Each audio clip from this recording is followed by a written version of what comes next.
Muling nangharas ang Chinese Coast Guard sa isang barko ng BFAR na nasa Exclusive Economic Zone ng Pilipinas sa West Philippine Sea nitong weekend para sana sa resupply mission para sa mga mangingisda doon. Nagkilos protesta naman ang grupong Akbayan kung saan inilabas nila ang gallery ng anilay mga traidor sa bayan sa Sigalot sa West Philippine Sea. May balitang A to Z si Ace Cruz. Hinarangan at ginitgate ng Chinese Coast Guard vessel ang BRP Dato Sanday ng Bureau of Fisheries and Aquatic Resources sa BFAR pasado alas 2 ng hapon itong linggo sa Escoda Shoal para sana sa resupply mission sa mga mangisdang Pilipino roon. Matapos ang panggigit-git, nilapitan ng isa pang CCG vessel ang BRP ship at saka ito sinadyang banggain. Nagsalitan pa ang dalawang Chinese vessels sa pag-water cannon na punteriya ang navigational equipment ng barko ng Pilipinas. Sa pahayag ng National Task Force on West Philippine Sea, aabot sa 8 Chinese vessels ang nangharas sa BRP Dato Sanday sa Exclusive Economic Zone mismo ng Pilipinas. Delikado ito lalo't nalagay sa alanganin ang kapakanan ng crew members ng barko. Itinanggi rin ng task force ang pahayag ng China na may nirescue silang Pinoy crew na nahulog sa barko dahil pakululang nila ito ng China para baliktarin ang pangyayari. Pinaghahanda naman ni Defense Secretary Gibo Teodoro ang pamahalaan sa mga susunod pang iligal na hakbang na ito ng China, kaya't marapat anyang palakasin pa ang depensa ng bansa. We have to be ready to anticipate and to get used to these kinds of acts of China. Let us deter an armed attack. That is the more important thing, and that is what I focused on doing.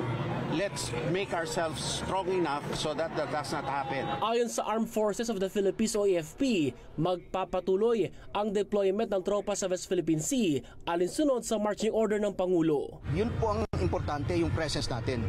Dahil once we give up, once na umalis tayo dyan sa West Philippine Sea, ay we don't know what will happen. Baka gawing mga artificial islands ulit yung Escoda Shoal.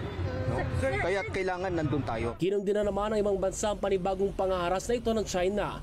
Ayon sa US, iligal at hindi katanggap-tanggap ang agresibo aksyon ng CCG na dahilan ng pagkaantala ng resupply mission sana ng BFAR. Ang European Union naman, sinabi nakakabahala ang illegal maneuvers ng CCG at hinimok itong sumunod sa international law. Para naman kay atin ito Coalition Convener at Akbayan Party President Rafaela David, konkretong dahilan ito para muling dumulog ang Pilipinas sa International Court. Nagkilos protesta rin ng grupo nitong linggo at ibinandera ang anilay Heroes and Traitors Gallery sa Sigalot sa West Philippine Sea. Ito yung mga tinatawag nating modern day makapili naman o yung mga traidor sa interes ng bayan. Sana wag nating pamarisan at wag na nating iluluklok sa poder kasi marami tayong mga kapwa Pilipino lalo na yung mga nasa public office. Sila pa mismo yung nangunguna sa pagko-compromise ng interes ng mga Pilipino. Isa sa pinatutungkulan ng grupo na anilay traidor ay si Vice President Sara Duterte. Kahapon in the recent incident lang sa Escoda Shoal ay tikom ang kanyang bibig. So parang may mga ilang leader tayo na may boses para sa isang fugitive katulad ni Kibuloy pero sa mga bayani natin sa West Philippine Sea ay tahimik sila. Umapila rin ng grupo sa pamahalaan at tiyakin ang kapakanan ng bawat modern day hero na nagtatanggol sa West Philippine Sea dahil habang mas tumitindihan nila ito ay mas lumalaki ang pinsala sa mga mangingisdang dito umasa ng kabuhayan. Para sa Balitang A to Z, Ace Cruz.